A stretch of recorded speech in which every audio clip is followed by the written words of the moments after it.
Yes, reka mbasuze rero mwese mukomeje gukurikira Radio TV10 cyangwa se Radio 10 na TV10. Iyo mucyumvira nanga rero mutomenya ko Paul yageze muri studio mugahita mumenya ko ubu tugiye kuvuga kuri cinema gusa.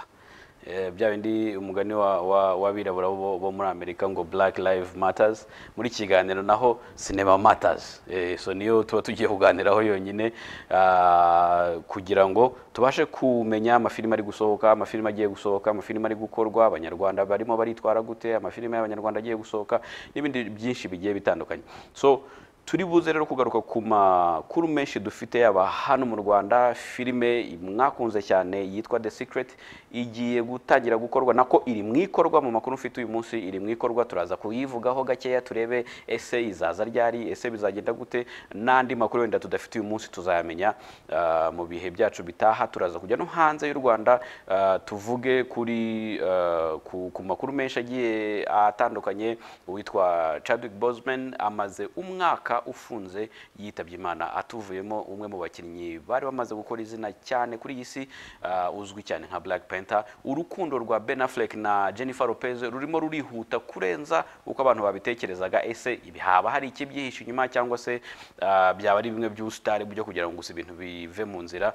Turaza kuvuga rero ku bintu byinshi cyane bigiye bitandukanye. Tuze no kwakira umutumirwa wacu Rutera Rose ari buze kuba ari kumwe natwe muri iki kiganiro, atuganirire bimwe mu bigize urugendo rwe rwa cinema. Reka tubanze turebe trailer yitwa ya filime yitwa Vacation Friends. Turagaruka mu kanya dukomeza n'amakuru yacu. Oh, there they are. Ladies and gentlemen, the bride and groom to be, Emily and Marcus! What the hell is that? You son of a bitch! You said we were best friends! What are you two doing here? Oh my God! Excuse me, this is a private event. Oh, it's cool. We know the bride and groom. We met these two animals down in Mexico. Why does the salt not taste salty? Oh, because it's cocaine. What? I don't do drugs. Even on vacation? Okay, look, we just gotta contain it. It's only happening because you said see you later. I said it without meaning it like any decent person would. And somehow he's charming my dad. Hope you're comfortable letting him force him. Oh, so there's at least one girl involved. Everywhere they go, chaos happens. This weekend is all about you. Well, I like the sound of that. We do too. Jesus. Good evening, everyone. What is he doing up there? Marcus and I crossed paths in Mexico. Get to know each other intimately. This is the best wedding I've ever been to. Put that bottle on your head. Babe, he's not serious. We've been drinking and... Count it! You hit the bottle this time. What?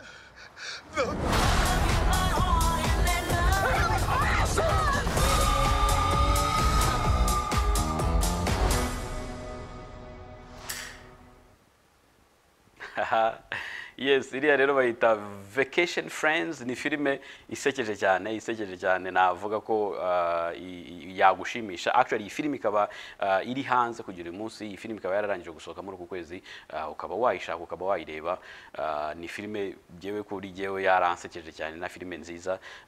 Tukivuga mubonye ko ari inshuti ziba zarahuye mu buryo kwa kundi abantu bahura swate basohotse cyangwa ntago nshaka kubabwira filime yose, ariko igice kimwe kikaza kwa kundi iyo abantu bahuye bavuga amagambo menshi atandukanye. You my best friend, man ndagukunda bya hatari kubera ko mwanyoye cyangwa mwagize. So igice kimwe rero kikaza kwizera ko bamugana ari igice ari inshuti magara y'abandi, so akaza no gutaha ubukwe bwe atatumiwe, ndetse bikaza no kubyara n'ibindi byinshi mwagiye muri trailer. Iyi filime ushobora kuyishaka ukayireba, inshuti nka ziriya ntacyo wazinganya, uretse ko nanone sometimes ushobora gukoresha amakosa.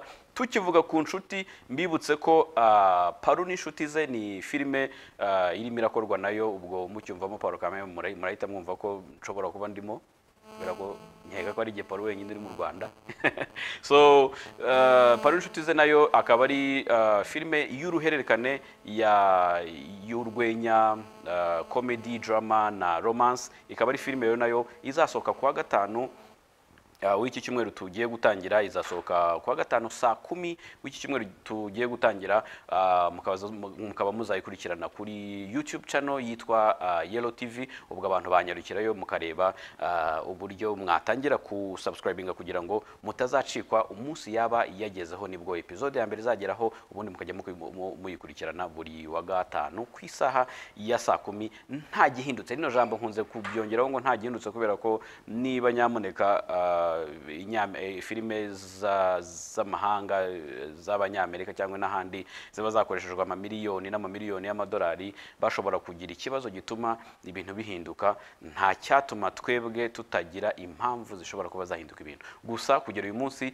nta kintu cyari cyahinduka kiramutse gihindutse nabyo twabibabwira kuwa gatanu saa 10 ku itariki 3 z'ukwa 9 kuwa gatanu saa 10 muzabe muri kuri Yellow TV kuri YouTube channel ya Yellow TV ubundi mwirebere n'urwenya ni drama ni romance ni ibintu byinshi bigiye bitandukanye ni paro inshuti ze murabyumva ko naho harimo akavuyo nyine k'inshuti n'iki byose so dukomeza ku makuru yacu tukivuga kuri filime za hano mu Rwanda tureta tugaruka kuri filime yakunzwe cyane yitwa The Secret. Iyi filime twagiye tuyivugaho kenshi twagiye tunayigarukaho kenshi mu biganiro byacu byashize tunaganira ndetse n'abantu yaba abakinnyi aba director n'abandi bagiye bayikoramo batubwira ko season ya gatatu kubera ko yarangiye kuri season ya kabiri ndetse abantu bakomeza bavuga bati nyamuneka twari twarabakunze ariko se ko mugiye bimeze bite so bavuga bati season ya gatatu izaza ryari bakatubwira bati barimo nyamuneka muduhe umwanya turebe uburyo twayikora neza turebe uburyo twayitondera tukabaha ibintu bisa neza so amakuru rero mfite nuko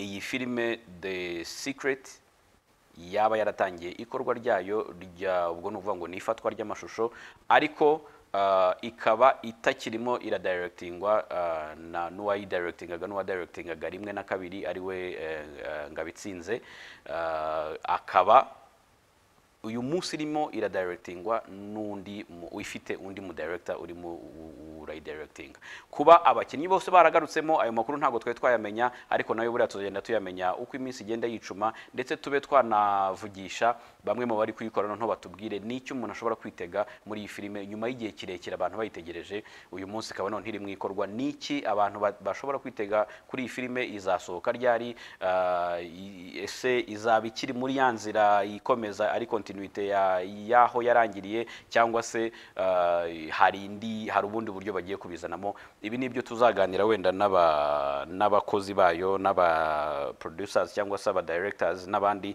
bagiye bagira amakuru dufite kugera uyu munsi nuko iri mwikorwa kandi abakinnyi bayo abenshi maze kumenya bagarutsemo bari excited kuba baragarutse muri iyi filime amwe mu masura murabona kuri screen yawe uyu munsi amenshi ndabizi neza ko yagarutse amenshi amakuru mfite nuko yagarutsemo wenda niba hari abatazagarukamo nabyo ibyo bashobora kuzabitubwira ariko mu gihe nta kiramenyekana ni inkuru nziza ku bakunzi ba The Secret twihuse cyane rero tujya hanze y'u Rwanda hanze y'imipaka y'u Rwanda nkuko nabibabwiye nyakwigendera hashize umwaka wuzuye nyakwigendera Chadwick Boseman the late great Chadwick Boseman uzwi cyane nka Black Panther atuvuyemo uyu kaba ari umukinnyi wakinnye nyine filime ya Black Panther mukaba mumuzi muri za Avengers n'izindi mukaba mumuzi muri The Blood mukaba mumuzi muri Ma Rainey's Black Bottom mukaba mumuzi mu mafilime agiye atandukanye muri 42 n'izindi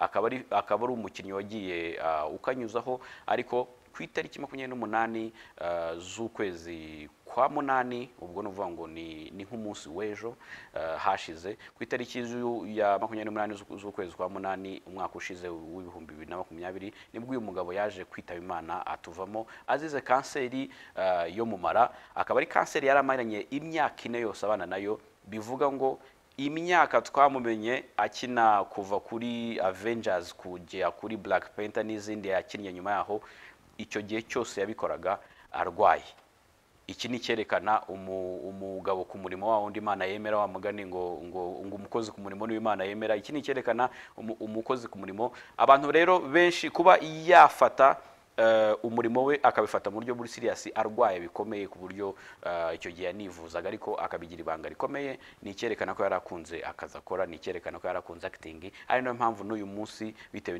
n'ibigwi yagiye akora abantu bakimwibuka. Mu bantu rero bagenda bamwibuka harimo n'abastar batandukanye bagiye bamwibuka. Twavugamo nka Lupita Nyong'o murabona ko yanditse kuri Instagram ye, kuri Twitter yiwe avuga ngo I did not know that I could miss both his laughter and his silence in equal measure. Adu 1 year after his passing, the memory of Chadwick Boseman remains alive in me. No kuvuga ngo ntabwo nari nzi ko nakumbura inseko ye ndetse nkakumbura no kwitonda kwe cyangwa se guceceka kwe ye ngo mbikumbura urukundo rungana, atariko uyu munsi niko bimeze, ndamukumbuye cyane. Umwaka umwe urashize atuvuyemo, atariko memoire ye cyangwa se ibihe twagiranye biracyaturimo, biracyariho muri twebwe.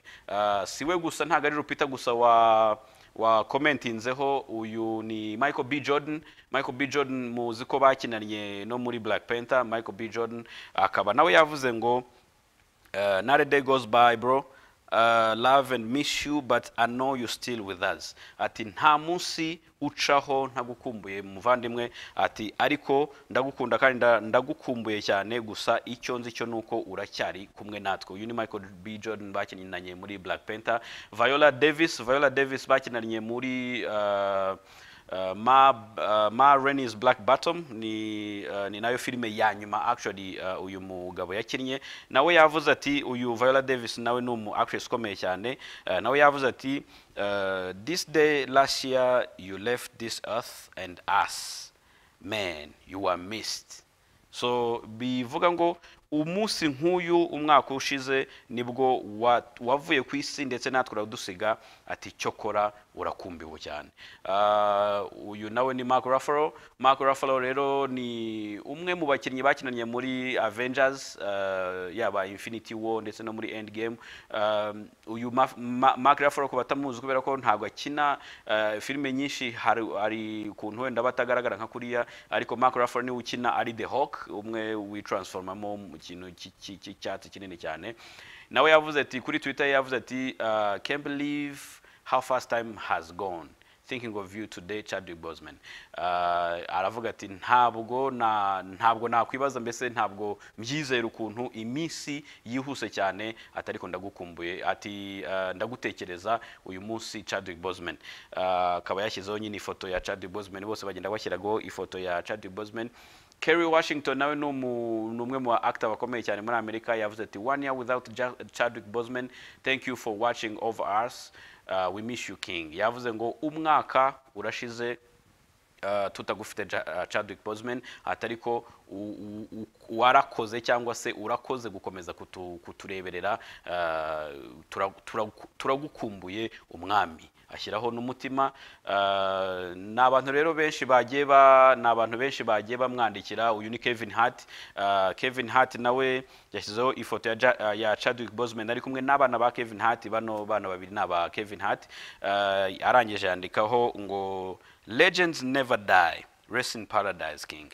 So ni nko kuvuga ngo ibirangirire cyangwa se indahangarwa ntizipfa, ati komeza uruhukire muri paradizo umwami. Nawe shyiraho utuganza twa sadness, tumeze abenshi bavuga ko tuganza umuntu aba ari nko guprayinga cyangwa kugira, ariko hari abandi bavuga ibitandukanye ko actually ari high five. Gusa muri iyi case turavuga ko ari the first choice. So saba gusa rero babivuze, nubwo wenda aribo twabashije kubatoranyirizamo, gusa saba bonyine bamwifurije iruhuko ridashira, bavuze ko bamukumbuye. Ni benshi bagiye babivuga, na Marvel Studio nayo Marvel Studio ariyo yamenyekanyemo, yavuze ko bakumbuye umwami Chadwick, umwami T'Challa. Bati nyamuneka turagukumbuye cyane, kandi tuzakomeza kubahiriza ibigwi byawe. Ibi bikaba binasobanurwa neza ko muzi ko hagomba gukorwa Black Panther ya kabiri ndetse ikaba iteganyijwe umwaka utaha aribwo izasohoka mu 2022. Abakaba bavuga ati ariko turashaka ko iyi filime izabisobanura cyangwa se izaba iri kugendera ku mateka ya Chadwick Boseman. Ntago dushaka ko duhita tumusimbuza nka Black Panther hakazamo undi Black Panther, ibigwi bya Chadwick Boseman bikaba byasibangana. Tubibutse ko iyi filime ya Black Panther ariyo filime muri filime za Marvel twakwita stand alone zabashije kuzuza miliyari y'idolari mu mafaranga zacurujwe. No kuvuga ngo muri filime zose bari barakoze za Iron Man, za Captain America, za Spider-Man n'izindi, nta yari yarabashije kwinjiza cyangwa se kugurisha amafaranga agera kuri miliyari y'idolari. Iyi Black Panther niyo yabashije yonyine kuba yabikora ku nshuro ya mbere, uretse ko nyuma yaho wenda hariho n'izindi zaje nka Captain Marvel nayo yarengeje miliyari. So no kuvuga ngo byibura muri stand alone Black Panther yarababimburiye. Ari no mpamvu bavuga bati ntabwo dushaka ko ibigwi bya Chadwick Boseman byagenda gutyo muri Black Panther, tuzakomeza tumuvuge tumwubahe. Ubwo ntago nzi uburyo bazabikora, ariko twagiye tubigarukaho cyane wenda possibilities zihari z'uburyo Black Panther izaba imeze, gusa ntago ari twebwe turimo turayikora, tuba turimo turagendera twebwe kubyo kuri realite tubona ishoboka nka filime, ariko nabo buriya kuri tele baba bafite ibindi barimo baratekereza. Tuzareba neza ukuntu bizagenda muri Black Panther ya kabiri, dukomeza no kumwifuriza iruhuko ridashira ndetse no kwihanganisha umuryango we, yaba umuryango w'amaraso, yaba ndetse n'umuryango umukunda muri rusange ku isi yose, cyangwa se ukunda filime ziwe. Twihuse cyane rero turahita tujya ku rukundo rwa Ben Aflek na Jennifer Lopez. Uru rukundo ni urukundo rumaze igihe gito cyane, ariko rukaba ruvuzweho byinshi cyane, mu gihe gitoya. Abantu rero wenda badasobanukiwe neza no rukundo rwa Ben Aflek na Jennifer Lopez. Aba bantu actually bari barigeze gukundanaho na mbere mu 2002 n'2003 ndumva, ku buryo bakundanyeho mbere, ariko uyu mugore Jennifer Lopez akaba n'ubundi yaragiye kuba angaje, cyangwa se yaragiye ku Ben Aflek yaragiye kumusaba kumubera umugore, ndetse anabikora yaguze impeta ya $2.5 million z'amadolari, ariko iyi mpeta biza kurangira atayimwambitse. Baza kumera nk'ababishyizemo itangazamakuru bati twabishakaga twebwe bucece, atariko byahise ibi bintu birimo itangazamakuru, surprise barayica. Abantu baravuga bati impeta twayimenye mbere yuko amwaka kumubera umugore, ati biza kurangira surprise ipfuye, kandi nibyo twashakaga. Baravuga bati bwo tuzabikora ikindi gihe hacamo nk'amezi angahe urukundo rwabo rutavugwa. Nyuma y'igihe baza kuvuga bati muri 2003 baza kuvuga bati twaratandukanye, ntabwo tukiri kumwe. Ndetse Jennifer Lopez niwe wabivuze ku kinyamakuru cya People, niba ntibeshye neza, aravuga ati jewe na Ben Aflek ntabwo tukiri kumwe, atariko muzatwubahire, mbese muzaduha umwanya wacu, ntimuzabisakuze cyane cyangwa ngo mubishyire mu itangazamakuru cyane, cyangwa ngo bibe byabangamira ubuzima bwacu kubera ko twatandukanye. Ibi rero umuntu akaba yakwibaza, uyu mugore yanakundanyeho na Mark Anthony. Noneho iyi foto muri kureba kuri screen ni ifoto hariho Jennifer Lopez mo hagati, umugabo ubanza udafite ubwanwa bamwita Alex Rodriguez, akaba ari we baherukanaga actually muri uyu mwaka, akaba ari we baherukanaga bari angaje, bari bafitanye ubukwe, yari yaramwambitse impeta imusaba kumubera umugore, ndetse iyo mpeta imara igihe kinini cyane yambaye, ariko mu kwezi kwa 4 k'uyu mwaka baza kuvuga ko batandukanye bitagikunze. None umuntu akibaza, ese cyaba ari ikibazo cyuko Jennifer, mbese abantu benshi baribaza ikibazo ni ikihe cyo kuba Jennifer buri muntu wese umwambitse impeta biza kurangira yikuyemo. Umuntu akaba yavuga ati kubera ko agitandukana n'uyu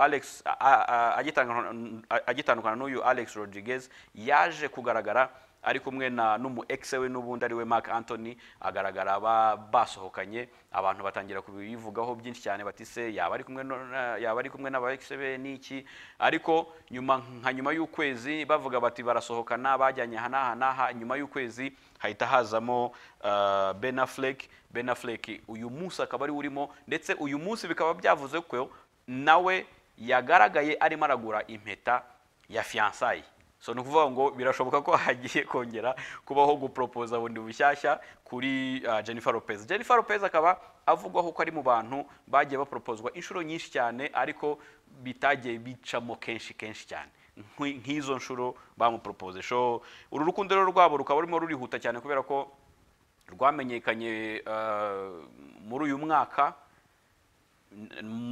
ari nabwo yatandukanye na Alex Rodriguez nyine ariko nyuma y'amezi make cyane Ben Affleck akaba ashaka kumupropoza so ni ibintu byihuse cyane ariko kubera ko nubundi bari barakundanye mbere birashoboka ko wenda ari ibintu nubundi bitari bikeneye process ndende so reka tubibubahire rero wenda ibizakurikiraho tuzagenda tubimenya neza niba Ben Affleck bizarangira ari ubaye umunyamahirwe akamwegukana niba bitazakunda ntago tubizi Ben Affleck nawe akaba nyuma yuko atandukana na Jennifer Lopez mu 2003 na 4 gutyo akaba nawe yarahise akundana n'umugore bari barakinaniye muri filime yitwa Daredevil y'icyo gihe ndetse baza gutandukana nyuma y'imyaka nk'icumi kuva babanye bakoze urushako muri 2010 baza gutandukana muri 2017 banabyaranye abana batatu so ubu ni ukuvuga ngo nta muntu bose bari divorce niba ariko nabivuga bose bari divorce ubu igisigaye no kureba ngo ese Jennifer Lopez noneho iyi mpeta arayambara anayigumane cyangwa nayo arayambara ejo twumve ngo yagiye kwa Mark Anthony cyangwa se yagiye ahandi gusa ayo ni amahitamo ya buri muntu ubwo wenda tuzamenya ibizakurikiraho nyuma twihuse cyane rero tureta twinjira kuri filime yaciye agahigo ya Spider-Man No Way Home akaba ari filime yaciye agahigo akaba ari filime yari itegerejwe n'abantu benshi cyane akaba ari filime yasohoye trailer yayo ntabwo irasohoka mutanyumva nabi yasohoye trailer yayo muri iki cyumweru gishize ni kwa kabiri niba ntibeshye ni kwa kabiri yasohoye trailer yayo ariko iyi trailer mu masaha 28 yari imaze gukuraho agahigo kari gafitwe na Avengers Endgame n'ubundi aka gahigo nuko iyi Avengers Endgame yari yararebwe na miliyoni 289 worldwide ku isi yose mu masaha 28 iyi filime imaze kurebwa na miliyoni zirenga 350 n'imisago mu masaha 20 yarebwe na miliyoni 355 mu masaha 28 gusa so no kuvuga ngo uyu munsi bimaze kurenga kameme iyo tuvuze ariko kurebwa udahita unyarukira kuri YouTube ugasanga kuri channel ya Mavo ifiteho miliyoni nka 19 cyangwa iki tuba tuvuga worldwide ko baba bagiye bayishyira ahantu henshi hatandukanye ku ma platform menshi atandukanye so iyo bahuje abo bantu barebye iyo trailer nibwo bavuga umubare uri global so iyi filime rero ikaba nayo yari itegerejwe cyane ikaba ari filime abantu batari bazi ngo ese niba mwibuka Spider-Man ya iheruka Spider-Man zose zabanje yagerageje guhisha isura ye mu mafilime yose ku buryo nta muntu n'umwe wari uzi Spider-Man arinde ndetse no mu inshuti ze zabimenye muri filime iheruka ndetse na anti we uwo babanaga umugore wamureraga yabimenye muri filime iheruka nibwo yamenye ko ari Spider-Man ibaze imyaka yose Spider-Man tumuzi ariko nta muntu n'umwe wari uzi ko ari Spider-Man so muri filime rero iheruka irangira byaje kurangira iyi identite ye bayivuze ku mateleviziyo ahantu hose baravuga ngo Spider-Man no bita Peter Parker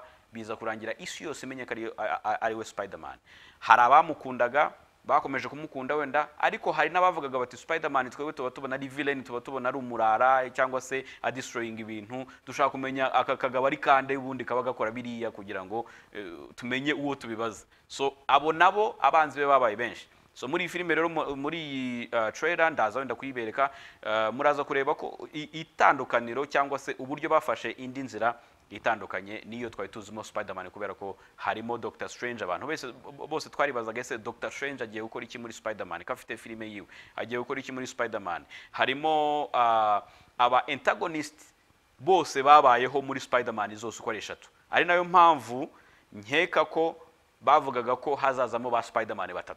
Mu makuru ya mbere twabivuzeho ibyo ngibyo, ndetse tuvuga ko Tom Holland yaje kuvuga ko ari ibihuha, ariko buriya tuzabibona nabyo. So hazamo aba antagonist bose babayeho muri izo 3, harimo Electro, harimo Green Goblin, harimo n'abandi bagiye batandukanye. Uyu munsi bitewe n'amakosa Doctor Strange ndetse na Spider-Man baba bakoze yo kumesinga, yo gukubaganya ibyo nakwita nka spells ziriya Doctor Strange akora nyine ku bantu bakurikira filime murahita mubyumva.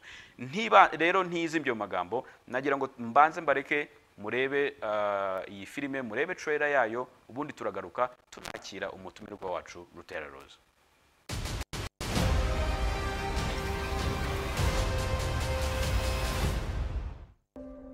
Oh, look at this. This is a good one.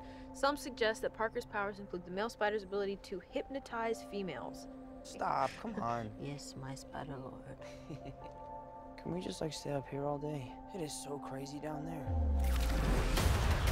That's right, folks. Spider-Man is in fact Peter Parker. Listen, I did not kill Mysterio. The drones did. The drones that are yours. Does any part of you feel relieved about all this? What do you mean? Now that everybody knows, you don't really have to hide or lie to people. For the record, I never wanted to lie to you. But how do you tell someone that you're Spider-Man? Now everybody knows. But this isn't about me. This is hurting a lot of people. I've just been thinking about how to fix all of this. So, Peter, to what do I owe the pleasure? I'm sorry to bother you, sir. Please, we saved half the universe together. I think we're beyond you calling me sir. Okay, Steven. That feels weird, but I'll allow it. When Mysterio revealed my identity, my entire life got screwed up. I was wondering if maybe you could make it so that he never did. Strange. Don't cast that spell. It's too dangerous. Fine. I won't. The entire world is about to forget that Peter Parker is Spider-Man. Wait, everyone? Can't some people still know? That's not how the spell works. So MJ's gonna forget about everything we've ever been through? Stop tampering with the spell. Oh my God, Ned, he's my best friend. Oh, my Aunt May should really know. Stop talking.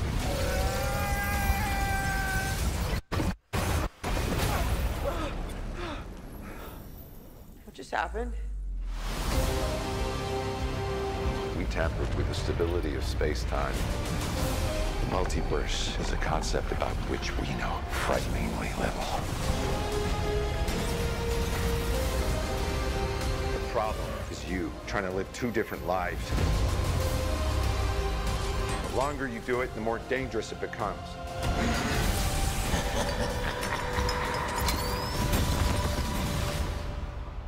Be careful what you wish for, Parker.